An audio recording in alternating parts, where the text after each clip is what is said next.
Ukaguzi wa viongozi wa North-Eastern Congo Union Mission NECUM umehitimishwa ndani ya North Kivu Field mjini Beni Sabato ya tarehe 13 Septemba 2025. Kwenye uwanja wa kanisa la Mabolio, mbele ya umati wa waamini wa Kisabato kutoka Station Beni na Bungulu, Mchungaji Kahindo Kyusa Dieudonné, presidenti wa NECUM, alidadavua siri za wanafunzi wa Yesu katika utume.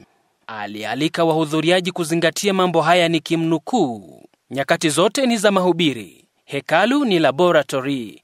Mahubiri huanza nyumbani. Kila mmoja na ashirikishwe kazini. Wanafunzi wa Yesu hawakusimamishwa wala kusimamisha kuhubiri. Injili ya Yesu ndiyo suluhisho kwa matatizo. Nini mtazamo wa presidenti wa NECUM baada ya ukaguzi hapo Butembo, Lubero, hatimaye Beni?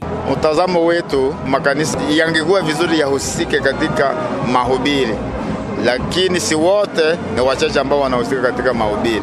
Mambo ya mapato ya uaminifu, afadhali pale ni vizuri kidogo, lakini namna wanajitoa katika kazi, mambo yatakuwa mazuri na tunayotumaini kwa sababu wana juhudi ya kutumika kazi ya Mungu. Beni, Butembo na Lubero washirikishwe katika mahubiri. Na jambo la pili, wabadilike katika maisha yao. Na jambo la tatu, kila mmoja atumie talanta yake. Na jambo la nne, watafutishe kazi ili wawe wakitoa zaka na sadaka katika uaminifu. Jambo la mwisho ni kutumika kazi ya Mungu katika umoja. Akizungumza kwa niaba ya wake wa wachungaji wastaafu katika Beni Field, Kaswera Kaniki ashukuria swala nzima la kugawa North Kivu Field kwa sehemu 3. Jambo hilo tunalishukuria sana. Kutokuwa halifurahishi. Ina maana kwamba tunayo furaha kwa sababu ujumbe wa Kiadventista utakuwa wenye nguvu.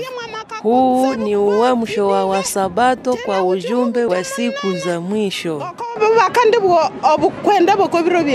Lakini pia Reverend Paluku Sibitsomwa Josias, mchungaji mstaafu wa Kiprotestanti, baada ya kushiriki ibada hii, anatoa hisia zake.